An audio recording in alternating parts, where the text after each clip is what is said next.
يا أيها الذين آمنوا كتب عليكم الصيام كما كتب على الذين من قبلكم لعلكم تتقون أياما معدودات فمن كان منكم مريضا أو على سفر فعدة من أيام أخر وعلى الذين يطيقونه فدية طعام مسكين فمن تطوع خيرا فهو خير له وأن تصوموا خير لكم إن كنتم تعلمون. قال رسول الله صلى الله عليه وسلم يا أيها الناس قد أظلكم شهر عظيم شهر مبارك شهر رمضان شهر المواساة شهر أوله رحمة وأوسطه مغفرة وآخره عتق من النار أخرجه الترمذي والنسائي وابن ماجه بأسانيد حسنة وعن رجال ثقات بتفصيل مزيد. اللهم صل وسلم على النبي وعلى آله وأصحابه وبارك وصل وسلم عليه. شعبان المعظم کے اواخر ایام میں اور اگلے جمعے سے پہلے پہلے رمضان شریف کا مہینہ جو اسلامی تناظر میں عظمت، احسان، مرحمت، عزت، غمخواری، اللہ کی عبادت اور طاعات کا مہینہ ہے، وہ شروع ہو جائے گا. جناب رسول اللہ صلی اللہ علیہ وسلم نے شعبان کے کسی آخری تاریخ میں صحابہ کو ایک طویل خطاب فرمایا ہے. اس حدیث کے کچھ حصے بھی پیش کیے ہیں. رمضان المبارک کا مہینہ تو محترم ہے. یہ شہر رمضان الذی انزل فیہ القرآن هدى للناس وبينات من الهدى والفرقان فمن شهد منكم الشهر فليصم ومن كان مريضا أو على سفر فعدة من أيام أخر يريد الله بكم اليسر ولا يريد بكم العسر ولتكملوا العدة ولتكبروا الله على ما هداكم ولعلكم تشكرون. رمضان شریف کی راتیں بھی محترم ہیں کیونکہ لیلۃ القدر ان میں متوقع ہے، اور دن تو نور اور سرور ہے. یاد الہی میں اور خوف خدا میں دین کے ایک عظیم امر اور حکم جو فرضیت صوم کا ہے اس کی تعمیل کی جاتی ہے، اس کو بجا لایا جاتا ہے. سال کے 11 مہینوں میں کوئی روزہ فرض واجب نہیں ہے. انسانوں کو حلال طریقے سے آداب سے کھانے پینے کی اجازت ہے، اور ایک مہینہ رمضان شریف کا اللہ تعالیٰ نے عبادات کے لیے اور انسانی صحت کے لیے اور اس کے اجر و ثواب اور درجات کے لیے مختص فرمایا ہے. گزشتہ امتوں میں روزہ تو فرض رہا ہے، ہر مہینے کی 13، 14، 15 تاریخ ایام بیس کے روزے فرض رہے. عاشورہ محرم فرض رہا ہے. اس طرح 30، 33 کے قریب روزے ہو جاتے ہیں. لیکن باقاعدہ رمضان شریف کا مہینہ اور اس میں دن کا روزہ عاقل بالغ مسلم پر فرض ہو، امت مسلمہ کا اختصاص ہے. اللہ تعالیٰ نے یہ اس امت کو یہ لیاقت اور شرف نصیب فرمایا ہے. پہلے دن سے آخری دن تک روزے رکھے جاتے ہیں، اور یہی مومن کا طریقہ ہے کہ اللہ تعالیٰ کے فرض میں الفرض کالقرض، کوئی تاخیر، کوئی لیت و لعل، کوئی ڈھیل اور کوئی پسپائی اختیار نہ کرے، اس سے ایمان کو دھچکا لگتا ہے اور اعمال کو نحوست لگتی ہے۔ اللہ تعالیٰ کل عالم کے مسلمانوں کو رمضان المبارک کا احترام اور اس کی تعظیم بجا لانے کی توفیق عطا فرمائے۔ شیخ عبدالحق محدث دہلوی نے سال کے ہر مہینے کی فضیلت پر ایک کتاب لکھی ہے، ما ثبت بالسنہ لاشہر السنہ، اور اس میں یہ حدیث بھی نقل کی ہے کہ شہر جعل اللہ صیامہ فریضۃ وقیام لیلہ تطوعا، اس مہینے کا روزہ بھی اللہ تعالیٰ نے فرض فرمایا ہے، اور رمضان شریف میں جو خاص قیام رمضان و قیام اللیل ہے، 20 رکعت تراویح، اس کے بعد 3 وتر، یہ بھی اللہ تعالیٰ کے حکم سے نبی کریم صلی اللہ علیہ وسلم نے سنت قرار دے دیا ہے۔ اس لیے مسلمان روزہ جب رکھتے ہیں تو رات سے تراویح پڑھتے ہیں، اور تراویح کا تصور 20 رکعت ہے، اس سے کم نوافل تو ہو سکتے ہیں، لیکن تراویح کی نماز جس کو کہتے ہیں، جس میں جماعت ہوتی ہے، قرآن شریف پڑھا جاتا ہے، وہ 20 رکعت ہی ہے۔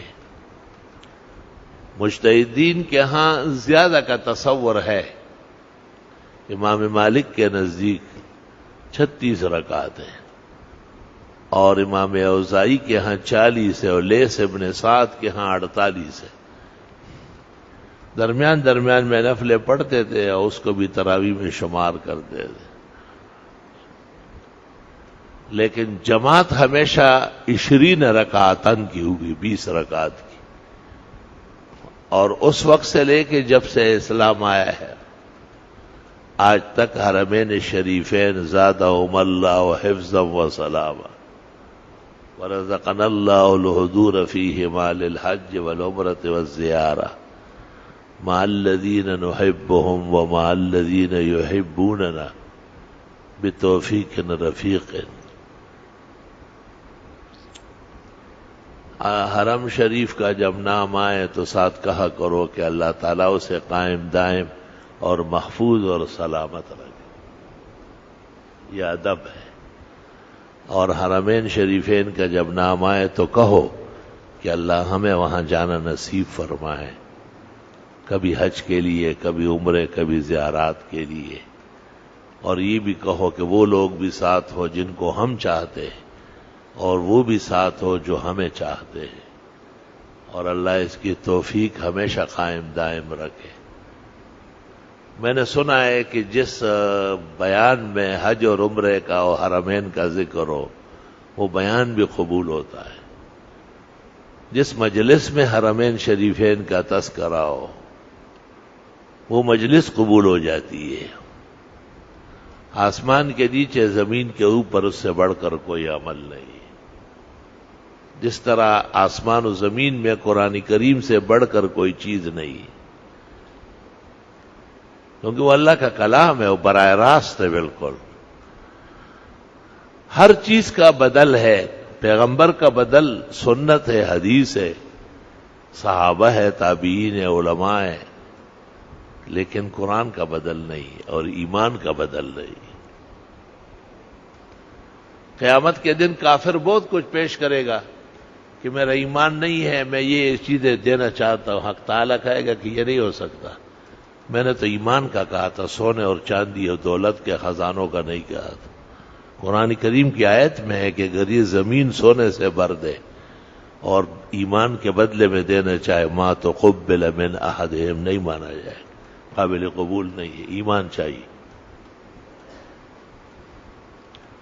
ہر چیز کا بدل ہے، نماز کا بدل ہے۔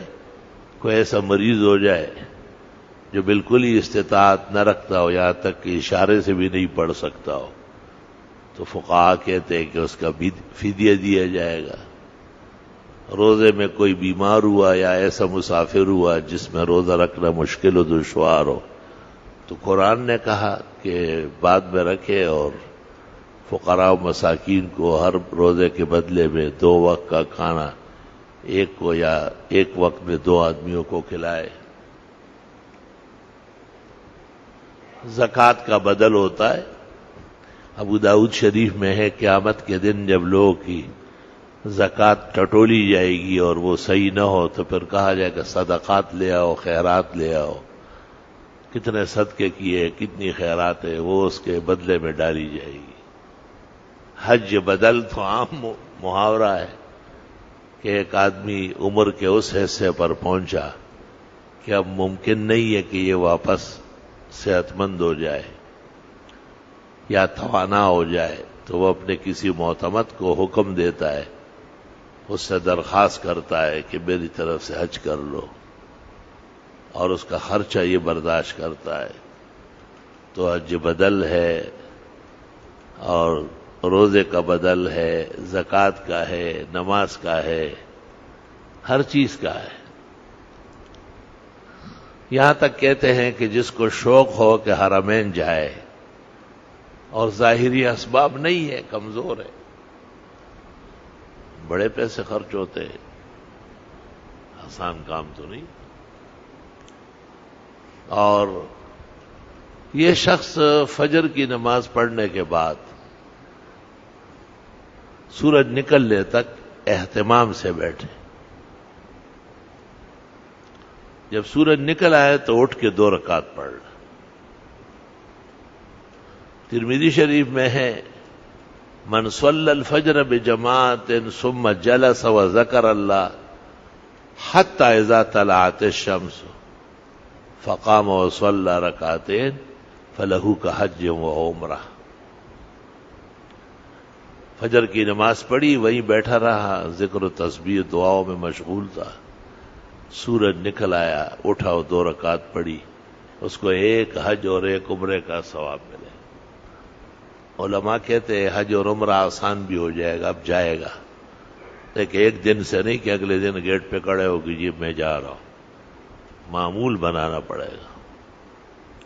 اللہ کی مرضی ہے، کسی کے ایک آنسو سے ہزاروں دل دھڑکتے ہیں، کسی کا عمر بھر رونا یوں ہی بیکار جاتا ہے۔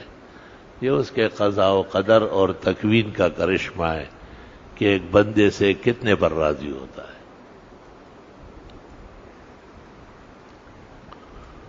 تو جب تک اللہ تعالیٰ نے حج یا عمرہ نصیب نہیں کیا ہے، ایسے لوگوں کے لیے اشراق کا اہتمام بہت ضروری ہے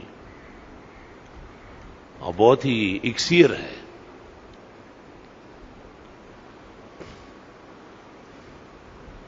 کبھی ایسا ہوتا ہے کہ ہم نماز تو پڑھا لیتے، 2-4 باتیں بھی کر لیتے، لیکن راتیں ایسی کٹتی ہے۔ ہمارا کام ہے راتوں کو کاٹنا یاد دل بھر میں، اور بعض بیماریاں بھی تنگ کرتی رہتی ہے۔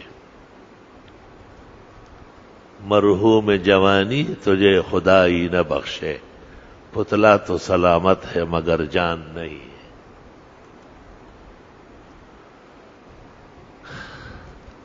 الا لیت الشباب یعود یوما فاشکوہ بما فعل المشیب۔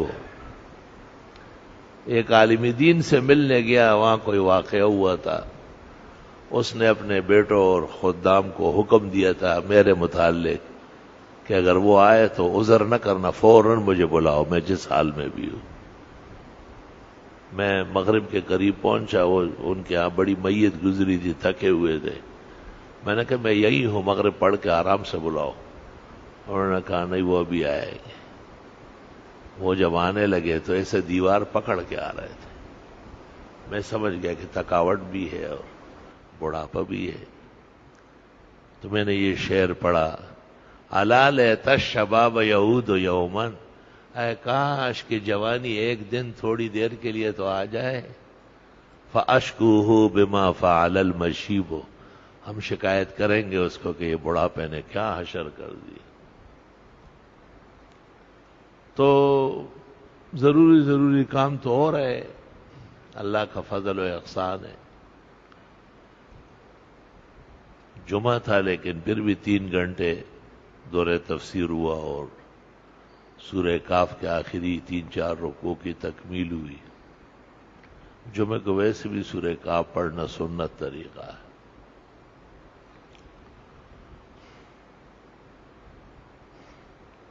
تو فجر پڑھ کر یا پڑھا کر اور پھر کچھ واعظ نصیحت کر کے اور پھر طبیعت چاہتی ہے کہ اب جائے اور آرام کرے،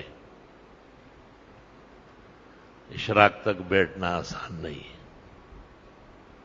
بعض لوگ تو 20 منٹ، ہمارے استاد مولانا لطف اللہ فرماتے ہیں 15 منٹ ڈیر دی مڑا، بس یہ یقین ہونا چاہیے کہ سورج نکل آیا، منٹوں کا کوئی کام نہیں ہے، نہ 20 منٹوں نہ 5، سورج نکلنا چاہیے۔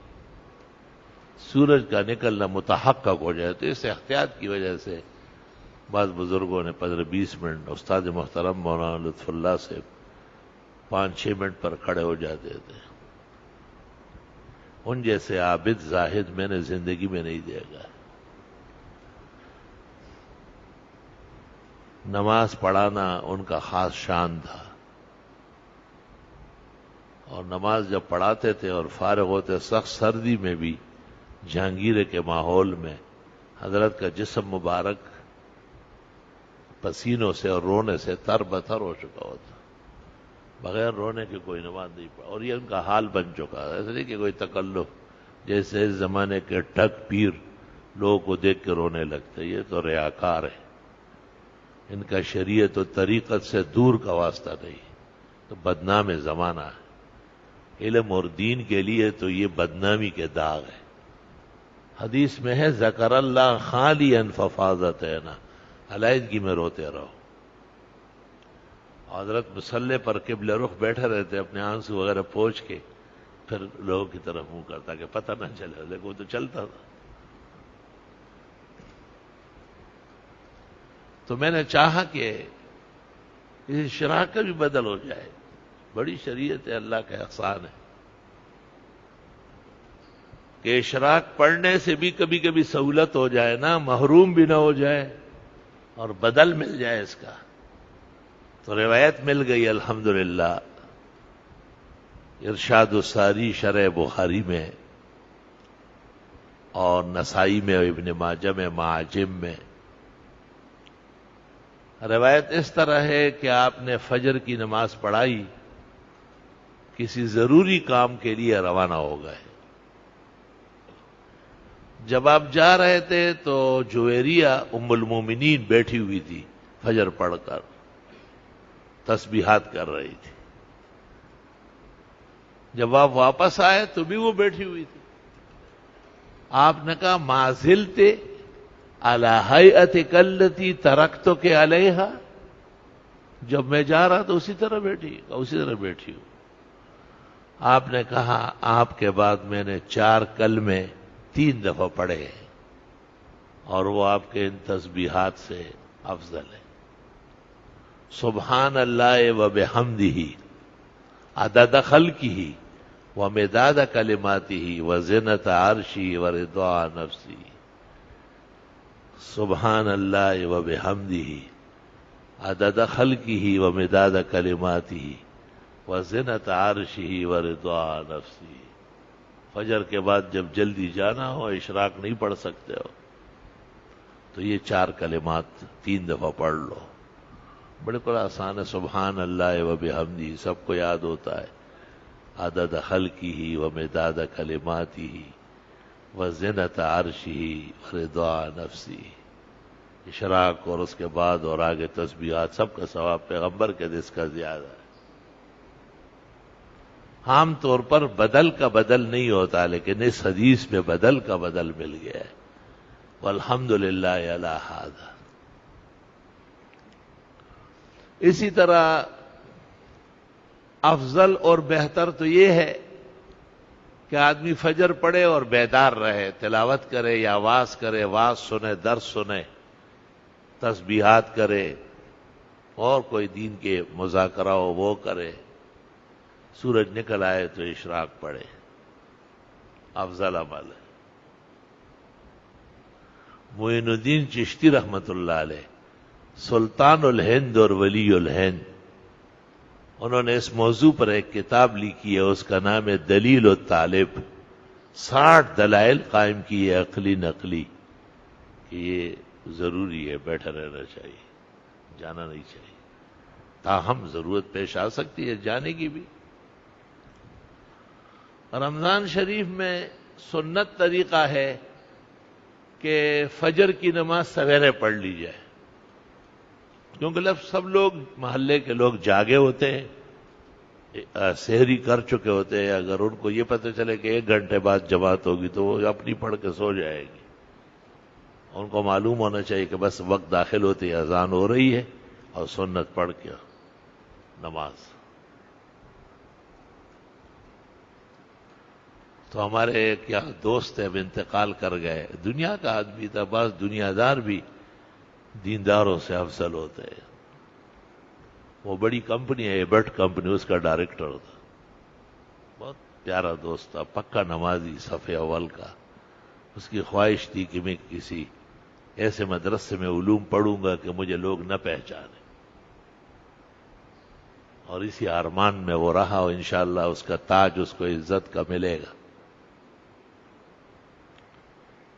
تو ایک دن مجھ سے پوچھا کہ رمضان شریف شروع ہوتے ہی ہر مسجد میں ہو، پھر یہاں خاص کر 10-15 منٹ کے بعد اذان کے بعد جماعت کھڑی ہوتی ہے۔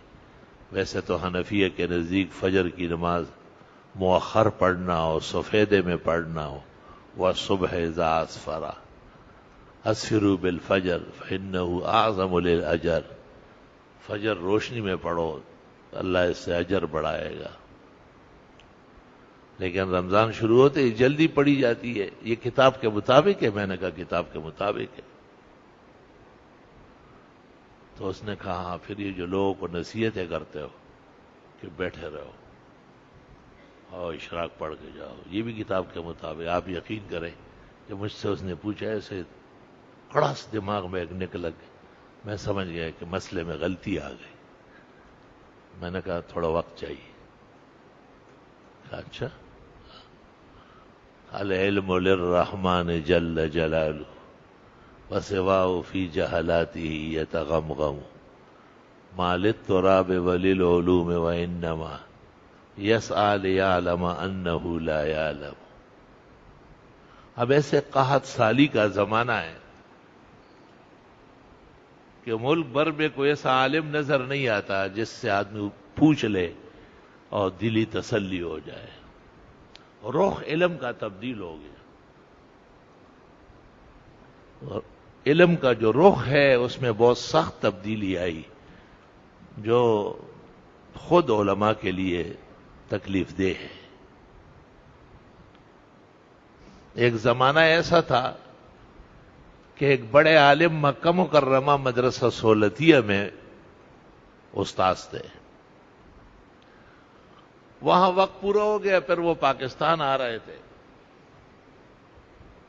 تو وہاں مولانا انور شاہ کے ایک بڑے شاگرد مولانا بدر عالم، جنہوں نے حضرت کے علوم حدیث جمع کیے، بخاری شریف اور فیض الباری مرتب کی، جو دنیا کے اندر نادر کتاب علوم کی، ان سے پوچھا کہ یہاں تو آپ ہے اور ہمیں مشکل پیش آتی ہے، پوچھ دے پاکستان میں کیا کروں گا، کہاں جاؤں؟ تو انہوں نے کہا آپ کوشش کریں، کراچی مولانا یوسف بنوری ہے وہاں، ان سے آپ تسلی کرایا کریں۔ انہوں نے کہا میں تو 4 میں ہوں، مرزا ڈیر میں، ہمارے قریب میں مولانا شمس الحق افغانی ہے، وہ ایشیا کے بڑے عالم تھے۔ انہوں نے کہا کہ نہیں، اگر سائنس، جغرافیہ، فلسفہ قدیم اور جدید کا مسئلہ ہو تو بے شک آپ مولانا شمس الحق سے رجوع کریں، لیکن اگر قرآن سنت اور فقہ کا کوئی مسئلہ ہے تو آپ کراچی جائے مولانا یوسف بنوری سے۔ چنانچہ انہوں نے کہا کہ میں نے دعا کی اور ان سے بھی دعا کرائی، اور جا کے عمرے کا احرام باندھا، عمرہ کیا، وہاں سے نکل کے سیدھا ان کا تقرر بنوری ٹاؤن میں ہو گیا۔ مجھے کہا کہ یہ عجیب و غریب اتفاق ہے، اللہ کا خاص احسان ہے۔ ایسا وقت بھی دنیا میں گزرا ہے، ایسا وقت بھی گزرا ہے کہ دلی میں 2 قاضیوں کا جھگڑا تھا ایک مسئلے میں۔ ایک بوڑھا سا بڑی داڑھی والا عوام کوئی تھا، وہ آگے بڑھا اور اس نے کہا کہ یہ مسئلہ ایسا نہیں ایسا ہے۔ کہا آپ کہاں سے آئے؟ کہ میں دیوبند میں نانبائی رہا ہوں، روٹیاں پکاتا تھا، طالب علم ہو گئی۔ تمہیں کیسے معلوم ہوا؟ کہ یہی مسئلہ چل رہا تھا، مولانا انور شاہ درس دے رہے تھے، اور چونکہ مسئلہ چل رہا تھا، جب تک شاہ صاحب رکے نہیں اور مجھے دیکھے نہیں، میں بیچ میں تو نہیں بول سکتا تھا، تو مجھے یہ پوری جگہ یاد ہو گئی۔ ایسا وقت بھی زمانہ نے، اس آسمان و زمین نے یہ نظارے دیکھے۔ کہتے دارالعلوم دیوبند کے چپڑاسی اور مزدور دلی میں قضا چھڑا لیتے تھے۔ اللہ نے ایسے بیدار مغزی طریقہ سلیقہ احتیاط نصیب فرمائی تھی۔ آہا، تو میں نے اس کی تلاش شروع کر دی کہ بھئی رمضان شریف میں ہم فجر کی نماز سویرے پڑھتے ہیں اور پھر ان لوگوں کو کہے کہ وہ سورج نکلنے تک بیٹھے، تو شریعت کا وہ مقصد فجر جلدی پڑھنا وہ ادا نہ ہوا، یہاں تک کہ کتاب میں مل گیا کہ یہ اشراق تک انتظار رمضان میں نہیں ہے۔ رمضان شریف میں شب بیدار لوگ متسحرین، وہ سحری کے بعد جب وقت داخل ہو جائے اور فجر پڑھ لے، آرام کر لے۔ اگر وقت پر آنکھ کھلی اور سورج نکلا ہے تو اشراق پڑھے، اور اگر دیر سے آنکھ کھلی تو چاش پڑھے، صلاۃ الضحیٰ پڑھے۔ اشراق اور چاش میں یہ فرق ہے، اشرقت الشمس یعنی سورج نے کرن مارا، پختو کے وہی نور سیرا والا، سہار سڑی کا والا اور نور سیرا والا سم پختوز دا کا پرشتیا۔ اشرقت کے معنی ہے کہ سورج کا نکلنا یقینی ہو گیا، اور یہ 2 رکعتیں، اس میں اختلاف نہیں ہے، اور سورج کی شعاؤں نے زمین کو بھر دیا، ہر جگہ سورج نظر آ رہا ہے۔ دہت الشمس، دہت کے معنی ہے سورج کی شعائیں ہر جگہ زمین پر، یہ چاش کا وقت ہے، اور اسی کو کہتے ہیں صلاۃ الضحیٰ۔ یہ 2 نہیں ہے، اکٹھی 4 ہے، کیونکہ حدیث میں ہے کہ پیغمبر پہلی رکعت میں والشمس والضحیٰ، دوسری میں واللیل، تیسری میں والضحیٰ، اور چوتھی میں الم نشرح پڑھتے تھے۔ شاہ عبدالعزیز نے بھی فتح العزیز میں ترجیح دیے کہ اشراق 2 پڑھا کرو، 4 4 4 4 12، اور ہمیشہ پڑھنا ہو تو 4 کافی ہے بس۔ دونوں کی فضیلتوں میں بھی فرق ہے، اس کا ثواب حج اور عمرے کا ہے، اور ان 4 رکعت کے متعلق ترمذی شریف میں ہے، قدسی حدیث ہے کہ اللہ تعالیٰ فرماتے کہ اے ابن آدم، دن جب شروع ہو جائے تو آپ 4 رکعت پڑھ لے، میں آخر تک تیرے غم، ہم، فکر، پریشانی، صدمے سب کے لیے کافی ہو جائے گا۔ فضیلتوں میں بھی فرق ہے۔ رمضان شریف میں تمام مسائل میں اجر بڑھتا ہے، کیونکہ بڑا مجاہدہ ترک طعام ہے، تو کھانا پینا ختم ہو گیا، سحری سے لے کے غروب آفتاب تک، اور بڑا مجاہدہ عبادت کی کثرت ہے، تو 20 رکعت تراویح مال قرآن، یہ صحابہ اور تابعین کے رہنما عمل ہے۔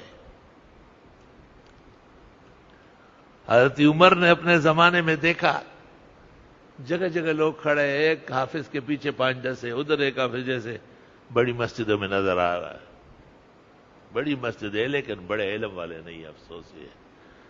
تو حضرت عمر بیچ میں کھڑے ہو گئے، کہا مالی اراکم متوزین، یہ کیا ٹکڑوں میں بیٹھے ہوئے ہو، وانتم اصحاب رسول اللہ صلی اللہ علیہ وسلم، صحابہ ہو کر، حل اجمعکم تحت قار واحد، اور اگلی رات سے خود تشریف لائے، فرض نماز پڑھاتے تھے، پھر پیچھے ہو کے کبھی تمیم کو، کبھی ابئی کو، کبھی دونوں کو کہا 10 10، اور جب 20 رکعت وہ پڑھا لیتے وطروں کے لیے خود فتاوی عالمگیری فصل فی قیام رمضان صریح روایت موجود ہے، اور جامع الرموز و کوہستانی کیا.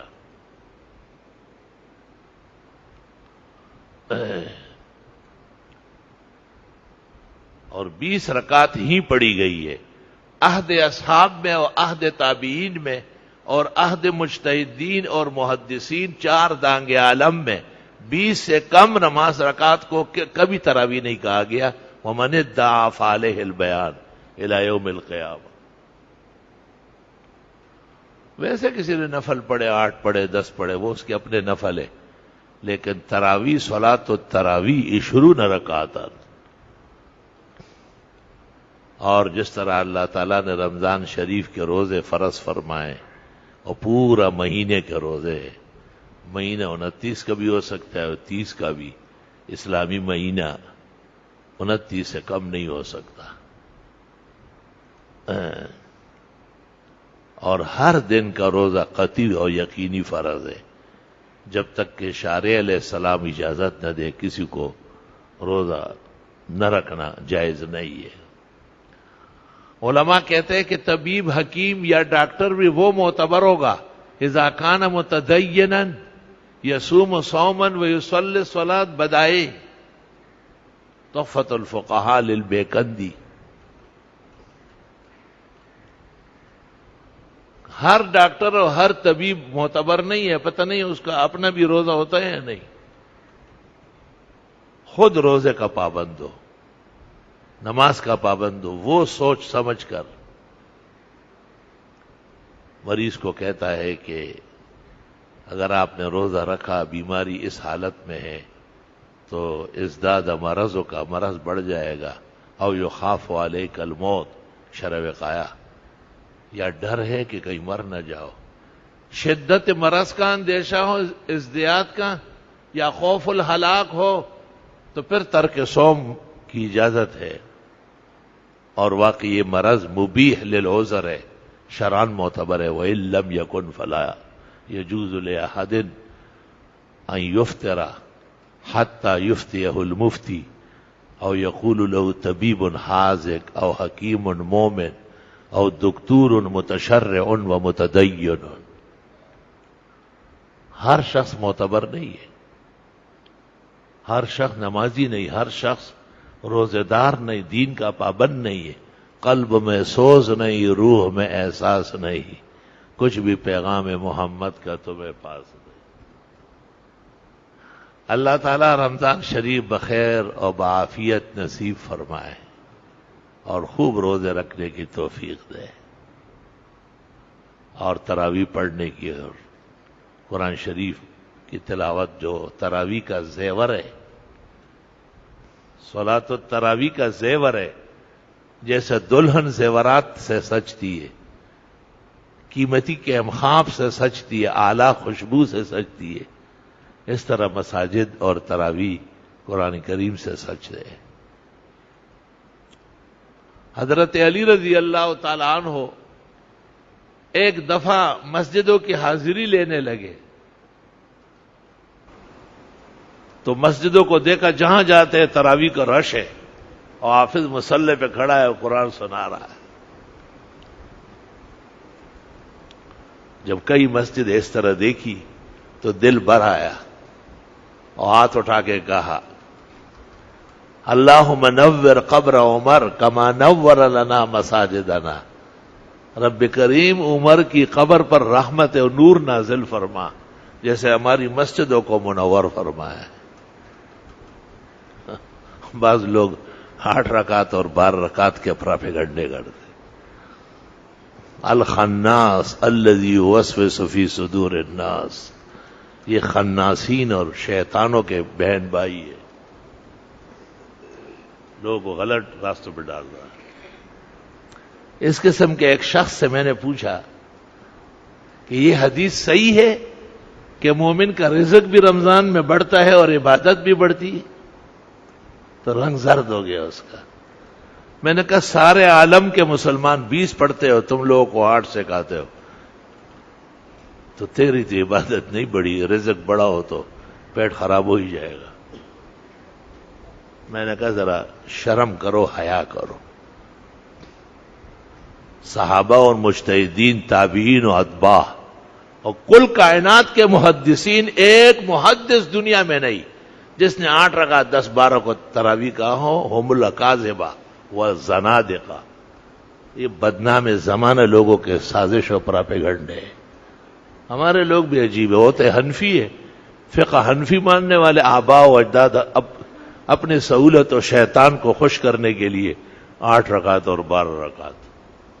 یہ کمزور بات ہے، اس سے پرہیز کرو. پھر رمضان المبارک جیسے مہینہ جو خاص رحمتوں کا ہے، عنایات الہیہ کا ہے، اللہ تعالیٰ نے تو اس مہینے میں قرآن نازل فرمایا، اور اس قرآن کی تکریم و تعظیم کے لیے اتنا اہتمام ہے، اور اس کے شکر کے لیے کل عالم کے مسلمانوں پر تراویح سنت 20 رکعت مال ختم وما تلاوت القرآن، اور مہینے کے ہر دن کا روزہ رکھنا فرض اور فرض الفرض، فرض قطعی. اللہ تعالیٰ آسان فرمائے اور نصیب فرمائے، اور شیاطین و خناسین اور زنادقہ و فواسق کے پراپیگنڈوں سے مسلمانوں کے عقائد و اعمال محفوظ فرمائے. والباقی فی الجمعۃ التالیہ الثانیہ انشاءاللہ. وصلی اللہ تعالی علیہ.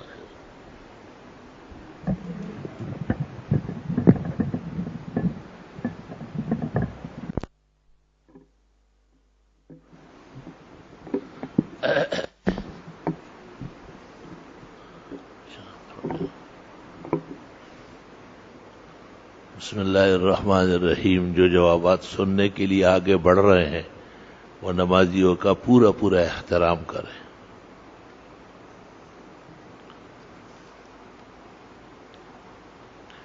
لکھا ہے کہ عورتوں کے لیے انفرادی طور پر تراویح پڑھنا مشکل ہے. کیا گھر والوں کو سورۃ تراویح کی جماعت کرانا درست ہے؟ درست ہے، خواتین پیچھے کھڑی ہوگی، مردوں کے ساتھ نہیں.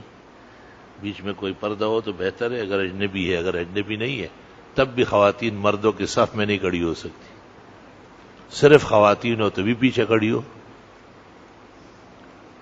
پوچھنا کیا چاہتے ہو، پوچھا کیا ہے. رکوع کے بعد قومے میں اور اسی طرح 2 سجدوں کے درمیان کی دعاؤں کا کیا حکم ہے؟ درست بات یہ ہے کہ پڑھنا چاہیے جن کو یاد ہے، اور ان کا نفل نماز میں پڑھنا ضروری ہے، سنت نہیں. اصل فرضوں میں پڑھیں گے تب نفلوں میں یاد رہے گی. نفل فرضوں کا فرع ہے، جب فرضوں میں نہیں پڑھتے تو نفلوں کی کوئی حیثیت نہیں. شاہ انور شاہ صاحب نے، حضرت بنوری نے اجازت دی ہے کہ تمام نمازوں میں یقولھا پڑھے گئے. اس کو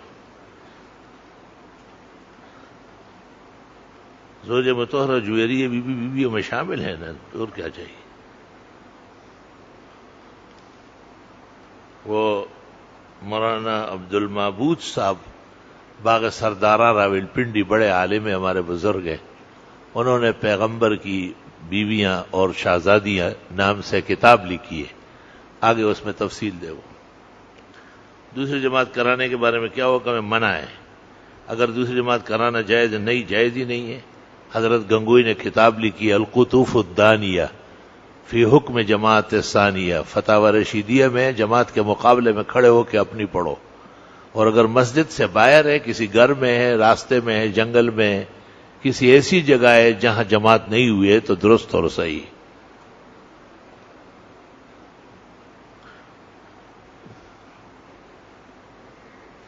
لکھا ہے کہ اگر تم اس میں خوش ہو تو میں تمہیں تیسری طلاق بھی دیتا ہوں.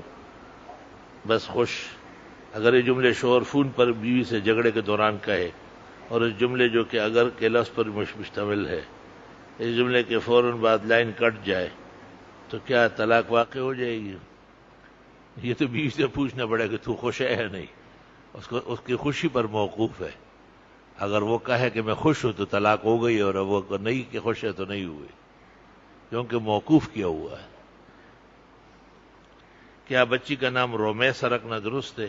لیکن الفاظ اور طرح ہے، سین نہیں ہے، سا ہے. رومیسا. رافعہ نام رکھنا درست ہے. فالجہ نام رکھنا، فالجہ، فالج والی خیریت، فلج افلجو. سفر میں تھے، ایک غیر مقلد، دوسری مسجد بدعتیوں کی تھی، کس میں؟ دونوں سے بچو. اگر ایک طرف خنزیر کا گوشت اور دوسری طرف سور کا ہو، دونوں ایک ہی چیز ہے، صرف رنگ کا فرق ہے۔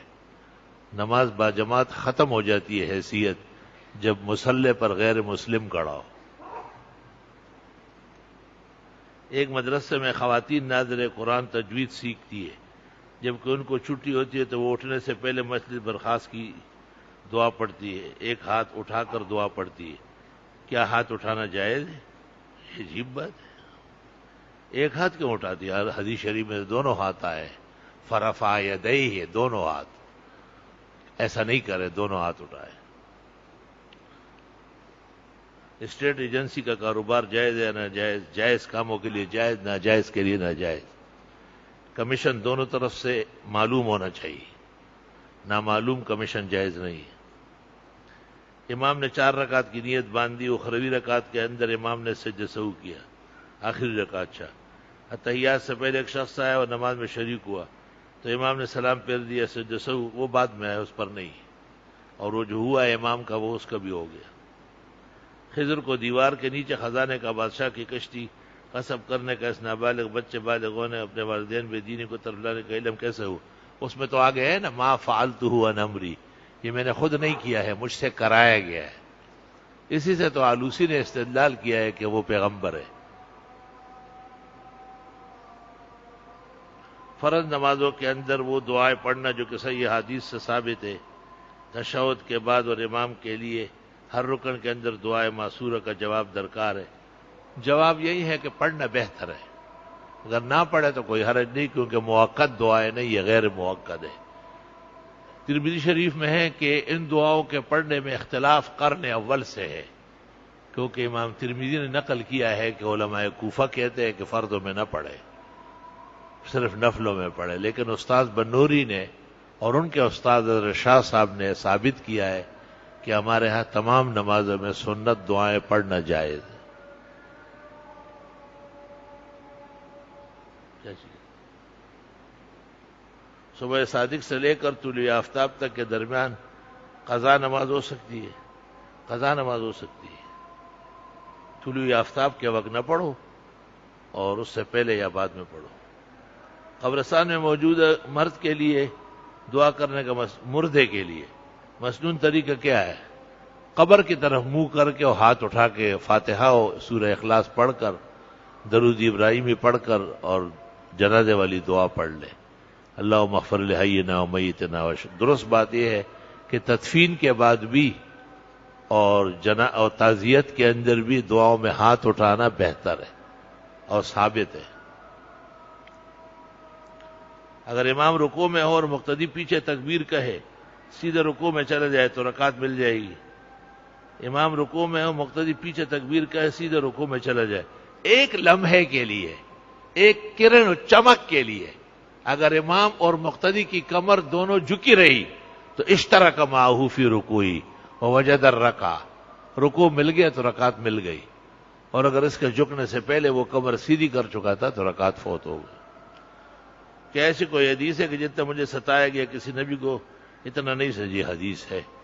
وُزِیتُ فِی اللہ ما لم یوزع احد من الانبیاء، جی ہاں موجود ہے۔ دل کا ایسا دسوسا کہ اگر انسان اس کا اظہار کرے تو کفر تک جائے تو اس کا شرعی کیا حکم ہے؟ مطلب یہ ہے کہ انسان دل پر قادر نہیں ہے اور وہ وساوس و خیالات ہے تو احکام نہیں ہے، لیکن بولنے پر تو قادر ہے، تو بول اختیار سے رہا ہے، اور کلمہ کفر زبان سے بولنے سے آدمی کافر ہو جاتا ہے۔ صحت عافیت دیا، میں مسجد کا امام ہوں، مجھے جہری نمازوں میں خوف اور گھبراہٹ لگتا ہے، اس کے علاوہ بھی کبھی کبھی خوف گھبراہٹ میں ہوتا ہوں۔ نماز سے پہلے کچھ واعظ کیا کرو، کبھی صفوں کے درست کرنے کے بہانے، کبھی ٹوپی والوں کو، کبھی ادھر ادھر کو، اس سے خوف ختم ہو جائے گا۔ نماز سے پہلے 2-3 منٹ یا 1 منٹ کچھ نصیحتیں کرو کہ صفے بناؤ، آگے پیچھے مت ہو، فاصلے پیروں کے درمیان کم کر لو، پیروں میں فاصلہ کم ہو تو تقویٰ بڑھتا ہے، اور صفے درست کرنا نہایت ضروری ہے۔ ٹوپی سے نماز پڑھو، ننگے سر نہیں، اس طرح بعد نصیحت قبل الصلاۃ شروع کرو تو نماز میں جھجک ختم ہو جائے گی۔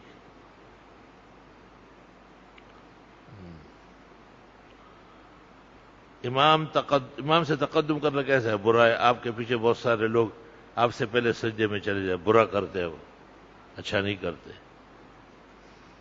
حیات النبی قبر میں نہیں مانتا، اس کے پیچھے تراویح نماز ہو جاتی ہے.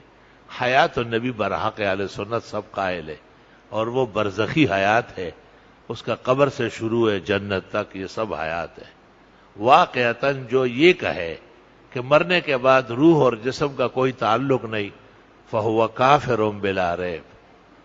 شیخ الاسلام ابن تیمیہ نے فتاوی میں لکھا ہے کہ جو یہ کہے کہ کسی قسم کا تعلق مرنے کے بعد روح اور جسم کا نہیں، فہؤلاء کفار باجماع المسلمین. میرا بیٹا اسپتال میں داخل ہے، آپ سب سے کے لیے دعا. آمین آمین. اللہ صحت شفا دے، اللہ آپ کے علم عمل میں برکت دے. آمین. آپ کی تمام تکالیف، پریشانی، مشکلات، بیماریاں دور فرمائے. آمین. آپ کو بہترین صحت، عزت، عافیت، ہمت، سکون، راحت عطا فرمائے. اور ہمارے بھائی، ہمارے سر کے تاج محمد انور شاہ کو بھی آپ کے مقابل صلاحیت عطا فرمائے، اور ان کے گلے کا عارضہ جلدی ختم فرمائے. آمین. شکریہ. اس اتوار کو حرمین شریفین واپسی ہوئی، کھجورے اور زمزم پیش خدمت ہے. آپ ملاقات کی، اچھی بات، آ جاؤ. الحمدللہ رب العالمین. اللہم صل وسلم علی عبدک ورسولک ونبیک ونجیک محمد احمد وعلی آلہ واصحابہ وبارک وسلم علیہ. ربنا آتنا فی الدنیا حسنہ وفی الآخرۃ حسنہ وقنا عذاب النار. جس بچے کا اسپتال میں علاج ہے، اللہ اسے جلدی صحت زندگی عطا فرمائے. جن کی اور پریشانی ہے اللہ دور فرمائے. جو جس گھٹن میں ہے اللہ سہولت عطا فرمائے. جو کسی گناہ میں ہے اللہ توبہ نصوحہ نصیب فرمائے. جو کسی صدمے و تکلیف، کرب اور رنج میں ہے اللہ تعالیٰ ان کی دستگیری فرمائے. جملہ حاضرین مجلس کی دعائیں قبول فرمائے، مراد عطا فرمائے. آنے والے دنوں میں رمضان المبارک نصیب فرمائے. خوب خوب تراویح اور روزے، دیگر طاعات و عبادات نصیب فرمائے. صلی اللہ علیہ وسلم.